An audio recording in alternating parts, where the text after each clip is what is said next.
নমস্কার দর্শকবৃন্দ, বরাক নিউজে আপনাদের স্বাগত জানাচ্ছি। নিয়ে আসলাম আজকে ইম্পর্টেন্ট গুরুত্বপূর্ণ কয়েকটি খবর। ভিডিওটিতে আগে যাওয়ার আগে আপনাদেরকে অনুরোধ করছি দর্শকবৃন্দ, বরাক নিউজকে দয়া করে সাবস্ক্রাইব করে পাশে বেল আইকনটা ক্লিক করে ফেসবুক পেজটাকেও ফলো করে রাখবেন, যাতে যখনই আমরা ভিডিও আপলোড করি সবার আগে নোটিফিকেশন আপনার কাছে যায়। তো চলুন দেখে নেওয়া যাক আজকের ইম্পর্টেন্ট খবরগুলি। সরকারি কর্মচারীদের জন্য সুখবর। আসামের মাননীয় মুখ্যমন্ত্রী ডক্টর হিমন্ত বিশ্ব শর্মা মহোদয় ঘোষণা করেছেন যে সরকারি কর্মচারীরা এখন থেকে চাইলে তাদের বেতনের টাকা অ্যাডভান্স বা অগ্রিম নিতে পারবেন। অনেক সময় টাকার অভাবে কর্মচারীদের অন্যের কাছ থেকে ধার করতে হয়, তাই এই নতুন সিস্টেম চালু করা হচ্ছে। এই অগ্রিম টাকার বিনিময়ে সামান্য কিছু সুদ দিতে হবে এবং টাকাটি কিস্তিতে পরিশোধ করারও সুবিধা থাকবে। শ্রদ্ধাঞ্জলি প্রকল্প। মুখ্যমন্ত্রী জানিয়েছেন যে শ্রদ্ধাঞ্জলি প্রকল্পের কথা। আসামের বাইরে থাকা কোনো যুবক যুবতী বা ছাত্রছাত্রী যদি দুর্ঘটনায় মারা যান, তবে সরকারি খরচে তাদের মরদেহ বাড়িতে আনা হয়। 2025 সালের সেপ্টেম্বর থেকে এই প্রকল্প শুরু হয়েছে এবং এখন পর্যন্ত 162টি মরদেহ আনা সম্ভব হয়েছে। হাইলাকান্দির দামছড়ার রিজার্ভ ফরেস্টে বিশেষ উচ্ছেদ অভিযান চালানো হচ্ছে।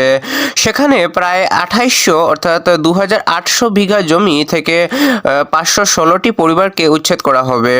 বন বিভাগের জমি দখল করে যারা বাড়িঘর বা সুপারি বাগান করেছিল, জেসিবি দিয়ে সেগুলো গুড়ি থেকে উপড়ে দেওয়া হচ্ছে। দর্শকবৃন্দ, আপনারা যদি এখনো আমাদের বরাক নিউজের ইউটিউব চ্যানেলটাকে সাবস্ক্রাইব না করে থাকেন দর্শকবৃন্দ, প্লিজ দয়া করে আমাদের বরাক নিউজের ইউটিউব চ্যানেলটাকে সাবস্ক্রাইব করে রাখুন এবং পাশে বেল আইকনটাকে বাজিয়ে দেবেন এবং আমাদের বরাক নিউজের ফেসবুক পেজটাকেও ফলো করে রাখবেন, যাতে যখনই আমরা ভিডিও আপলোড করি সবার আগে নোটিফিকেশন আপনার কাছে যায়। দর্শকবৃন্দ, রাজ্যসভা সাংসদ সুস্মিতা দেব বরাক উপত্যকায় গুয়াহাটি হাইকোর্টের একটি বেঞ্চ স্থাপনের দাবি তুলেছেন।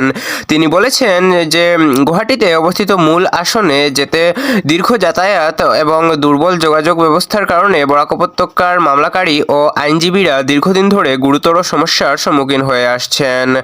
এই অসুবিধা লাঘবের লক্ষ্যে বরাক উপত্যকায় গুয়াহাটি হাইকোর্টের একটি সার্কিট অথবা স্থায়ী বেঞ্চ স্থাপন করা অত্যন্ত প্রয়োজনীয় বলে তিনি উল্লেখ করেন। আসামের নির্বাচনী রাজনীতি ধীরে ধীরে তীব্র আকার নিচ্ছে, যেখানে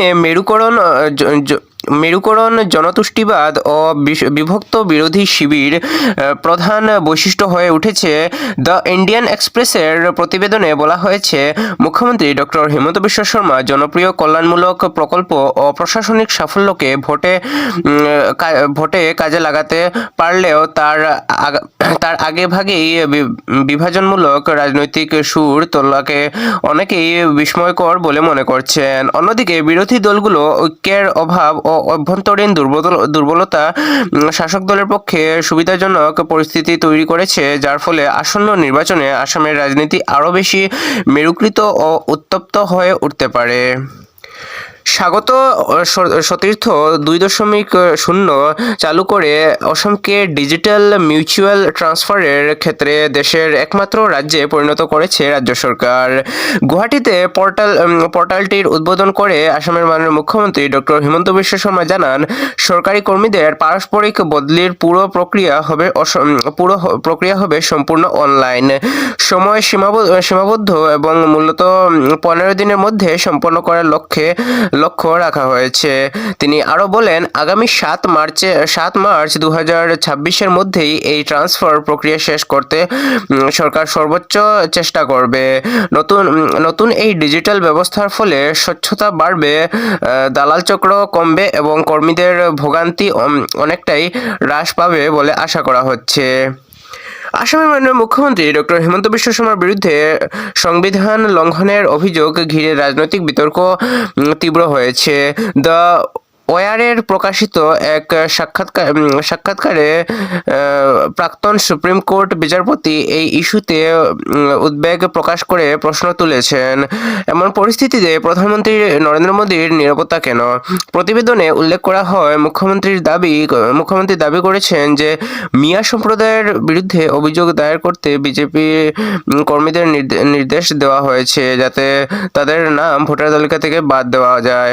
সমালোচকদের মতে এ ধরনের পদক্ষেপ সংবিধানের সমতা ও নাগরিক অধিকারের নীতির পরিপন্থী, যা নিয়ে দেশজুড়ে আলোচনা ও প্রতিক্রিয়া বাড়ছে।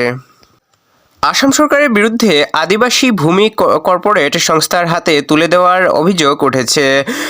ডিমা হাসাও জেলায় রাজনৈতিক দল ও সামাজিক সংগঠনগুলোর দাবি, চুনাপাথর খননের জন্য সিমেন্ট কারখানা সরবরাহ এবং একটি প্রস্তাবিত মেগা জলবিদ্যুৎ প্রকল্পের নামে 9,000 বিঘারও বেশি জমি বরাদ্দ দেওয়া হয়েছে, যা মূলত আদিবাসী সম্প্রদায়ের বসবাস ও জীবিকার জমি। অভিযোগকারীদের মতে এই সিদ্ধান্তে স্থানীয় মানুষের অধিকার ও পরিবেশ মারাত্মকভাবে ক্ষতিগ্রস্ত হবে। বিষয়টি ঘিরে এলাকায় ক্ষোভ ও প্রতিবাদ বাড়ছে। তো এগুলো ছিল আজকের ইম্পর্টেন্ট এবং গুরুত্বপূর্ণ খবর। দর্শক বন্ধু, এগুলোর মধ্যে আপনার সবচেয়ে বেশি গুরুত্বপূর্ণ বলে কোনটি মনে হয়েছে কমেন্টে নিশ্চয়ই জানাবেন এবং ভিডিওটিকে একটি লাইক করে দেবেন এবং চ্যানেলটিকে যদি এখনও সাবস্ক্রাইব না করে থাকেন দর্শক বন্ধু, দয়া করে চ্যানেলটিকে সাবস্ক্রাইব করে পাশে বেল আইকনটিকে বাজিয়ে রাখবেন এবং ভিডিওটিকে শেয়ার করে দেবেন আপনার কাছের মানুষজনদের কাছে। দেখা হচ্ছে আগামীকাল আরেকটি ভিডিওতে। ততক্ষণের জন্য ভালো থাকুন, সুস্থ থাকুন। জয় হিন্দ।